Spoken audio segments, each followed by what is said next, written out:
What my office is doing is tracking these attacks very carefully and trying to utilize the data in order to urge, parties on the ground to take more measures to protect civilians and also to do public advocacy so people know that these attacks are happening, who is responsible for them, and most importantly, to show that this ceasefire that has been declared is no ceasefire at all.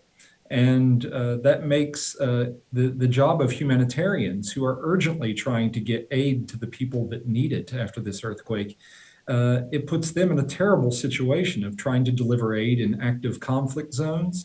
And not to mention the people affected on the ground, trying to recover from the earthquake, trying to piece their lives back together, but then still never knowing when and where the next attack might come from. And to me, it's even more insidious. I mean, the figures and the data that you put out is of course, incredibly important.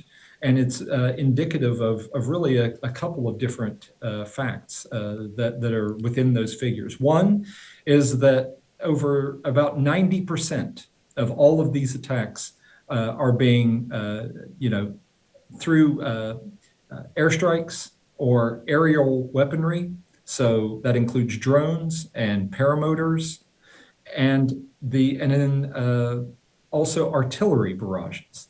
And the way the Myanmar military uses these types of attacks is not targeted in most cases. So these are indiscriminate attacks, 90% of all of those attacks being essentially indiscriminate. It's no wonder so many civilians are dying in these attacks. And one has to wonder, is that the aim in the end, to continue this constant campaign of striking fear into the civilian population? The other thing that, of course, is underlying all these figures is that 40% of all of those attacks that you are talking about are occurring in areas that were impacted by the earthquake. And that, to me, is absolutely unconscionable, because in a time of emergency, particularly during a ceasefire called specifically to ensure that there is a humanitarian response for the people that were impacted by the earthquake, that means that assistance can't get to those people or can't help them. It also betrays, what are the priorities?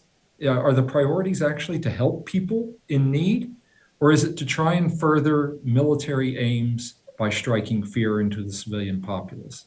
And so those figures are really damning, I think, of how these attacks are being carried out